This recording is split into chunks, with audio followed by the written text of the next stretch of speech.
विवेक यादव 204 कह रहे हैं, भाई बफलो नहीं मुर्रा बफलो है। मेरे कमेंट का बकैत मत करना। जितना तुम्हारा फॉलोअर है उसे महंगा मुर्रा बफलो आता है। तो बेटा विवेक यादव, प्रोफाइल देखी हमने तुम्हारी। अगर इतना ही महंगा आता है मुर्रा भैंस जितना हमारा फॉलोअर है, तो अपने दांत गिरवी रख के एक मुर्रा भैंस खरीद लाओ। जो तुम दूसरे की महिलाओं को बॉडी शेम कर रहे हो, तो जब ये गिरवी उठानी हो तो अपनी अम्मा जी को वहां छोड़ आना। अब कुछ लोग कहेंगे कि आप उनकी अम्मा जी को क्यों कह रही हैं? तो जिन अम्मा जी ने अपने बेटे को 2 पैसे की औकात और तमीज नहीं सिखाई है, उनको भी तो पता चले कि गली गली उनका बेटा क्या गुल खिला रहा है। ज्यादा लेक्चर नहीं देना चाहिए। ज्यादा दिक्कत हो तो सोशल मीडिया करके बंद घर में रह गई। तो बेटा तुम यहाँ पर क्या अपने दांतों से हल जोतने आए हो? तुम सोशल मीडिया बंद करके जरा नौकरी ढूंढ लेते तो निकलो पहली फुर्सत में। क्या ब्रेड के ऊपर दर्दनाशक बाम लगा के खाते हो? कोई अपनी प्रोफाइल से कैसे निकल जाएगा? अगर इतनी ही फुर्सत तुमको है तो तुम यहाँ आए ही क्यों थे? निकलना तुमको पड़ेगा। पता चल रहा है बहुत पढ़े लिखे हो।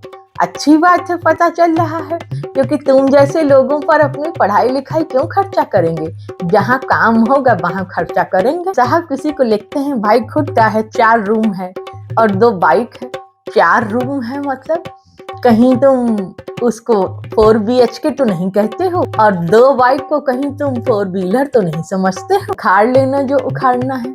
बेटा उखाड़ने तो तुम्हारे दांत हैं, क्योंकि ये जो खुरपी से तुम अपने हल जोतोगे उसके लिए जो काम नहीं आ पा रहे हैं, भौंथरे हो गए हैं। ये कैसी अंग्रेजी लिखते हो? God I need so much money that I got 1 crore 1 rupees. सोच रहे हैं कहीं इतनी अच्छी अंग्रेजी हमने सीख ली तो कहीं अगला नंबर क्वीन बनने का हमारा ना हो लंदन में। I have a small dream to become a Bollywood actor.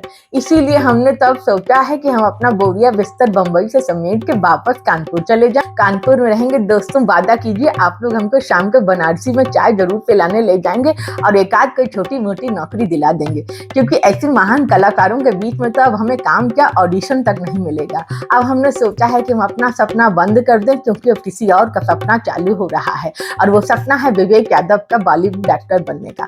कहीं ऐसा ना हो कि बॉलीवुड कल इनके चरणों में लौटता हुआ दिखे और शाहरुख खान इनसे काम की दुहाई मांगे कि प्लीज हमें काम दे दो, प्लीज हमें काम दे दो, क्योंकि इनके दांतों के आगे सारी दुनिया की चमक बेकार है। और अपने दांतों से ये खेत जुताई के साथ साथ बॉलीवुड में स्क्रिप्ट राइटिंग का भी काम कर लेंगे।